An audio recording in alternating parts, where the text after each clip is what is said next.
안녕하세요. 스포츠뷰입니다. 여러분들과 함께 성장하며 정보 공유를 위해 준비한 분석 영상입니다. 영상 시작 전 구독과 알림 설정을 하시면 실시간으로 업로드 영상을 안내받으실 수 있습니다. 모든 경기를 분석하지는 못하지만 최대한 많은 분석으로 여러분의 승률에 도움을 드리겠습니다. 바로 분석 내용을 안내해 드리겠습니다. 첫 경기는 워싱턴 대 애리조나 경기입니다. 이번 시리즈에서 두 팀 모두 타격이 부진하고 있으며 안타 생산뿐만 아니라 득점권에서의 집중력도 떨어지는 모습을 보이고 있습니다. 이번 경기 역시 마운드 싸움에서 승부가 날 것으로 예상됩니다. 워싱턴의 선발 투수 고어는 최근 매우 안정적인 모습을 보여주고 있습니다. 비록 6월 3일 매치전에서 다소 고전하며 방어율이 올라갔지만 그 경기를 제외하면 5월과 6월 내내 신뢰할 만한 투구를 해왔습니다. 어제 경기에서는 워싱턴의 불펜 필승조가 소모되었지만 오늘 경기에서도 등판에는 큰 문제가 없어 보이며 고어의 이닝 소화 능력이 점점 향상되고 있다는 점을 고려하면 마운드에서 워싱턴이 유리할 것으로 예상됩니다. 애리조나의 선발 투수 넬슨은 좋은 구위를 보유하고 있으나 제구가 불안하고 이닝 소화 능력이 짧다는 점이 아쉽습니다. 어제 경기에서 워싱턴의 타선이 잠잠했기 때문에 오늘 경기에서는 어느 정도 호투할 가능성도 있습니다. 그러나 애리조나의 불펜이 견고하지 않기 때문에 넬슨이 이닝을 많이 소화하지 못할 경우 불펜에서 문제가 생길 수 있습니다. 또한 애리조나 타선의 흐름도 썩 좋지 않아 경기 후반에 불리하게 전개될 가능성이 큽니다. 선발 싸움에서는 워싱턴이 더 좋은 모습을 보일 것으로 판단되며 불펜 역시 워싱턴이 더 견고합니다. 최근 두 팀 모두 타선에서 답답한 모습을 보여주고 있어 마운드 중심의 경기가 될 것으로 예상됩니다.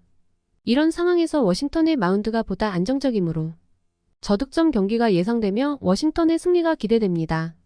다음으로 안내해드릴 경기는 미네소타 대 템파베이 경기입니다.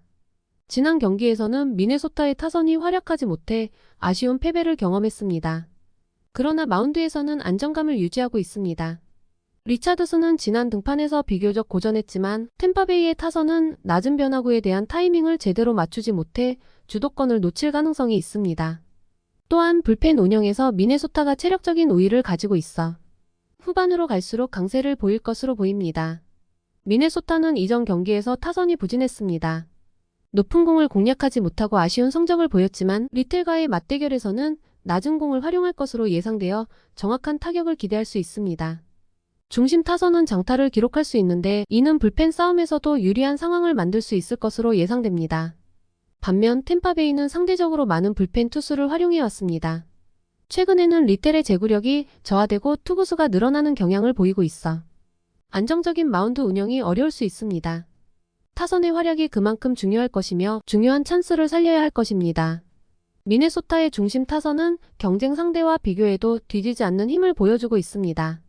하지만 아직 변화구 타이밍을 잡는 데 어려움을 겪고 있기 때문에 리차드슨과의 맞대결에서는 찬스를 놓치지 않아야 할 것입니다. 후반 불펜 싸움에서도 약간의 열세를 겪을 수 있으나 중심 타선에 활약한다면 그 부담을 줄일 수 있을 것으로 보입니다. 이번 경기는 미네소타가 후반에 강세를 보일 것으로 예상됩니다. 또한 중심 타선이 강력하게 형성될 것으로 예상됩니다. 오버와 함께 미네소타가 승리할 것으로 예상됩니다. 다음 경기는 클리블랜드 대 시애틀 경기입니다. 클리블랜드와 시애틀의 어제 경기에서는 클리블랜드 선발 바이비가 시애틀 타자들을 잘 막는 호투를 펼쳐 시애틀 타선이 비교적 조심스러웠던 경기가 되었습니다. 알렌은 기복이 있었지만 최근 안정을 찾아가는 모습을 보이고 있으며 볼 넷이 여전히 문제이며 불펜의 필승조인 배우와 가디스가 오늘 경기에서 등판하기 어려운 상황일 수 있습니다.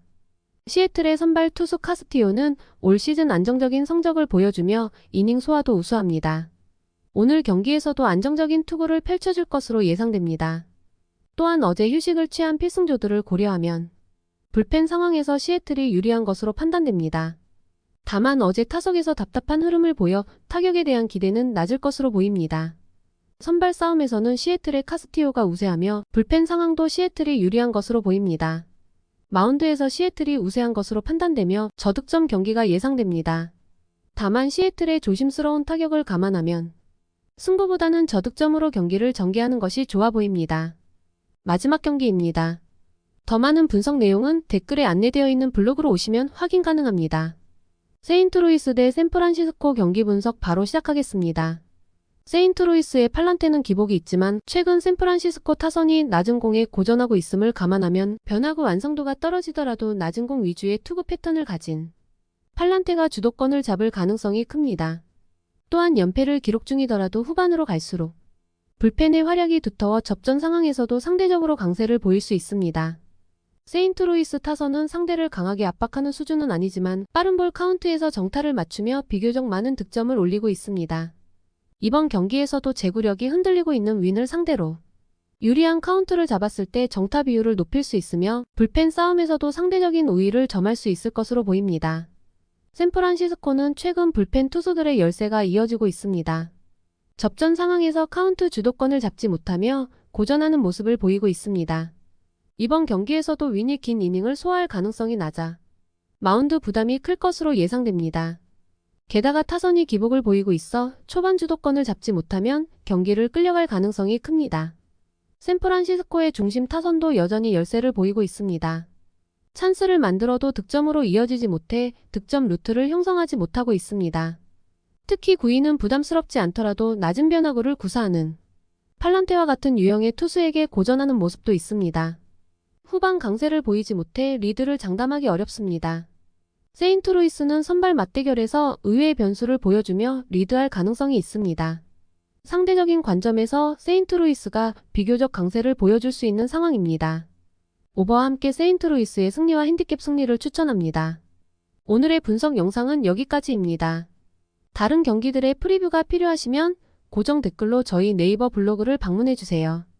블로그에서는 다양한 이벤트도 준비 중에 있으니 많은 관심 부탁드립니다. 앞으로도 보다 많은 정보를 정리하여 제공하겠습니다. 지금까지 부족한 영상 시청 감사합니다.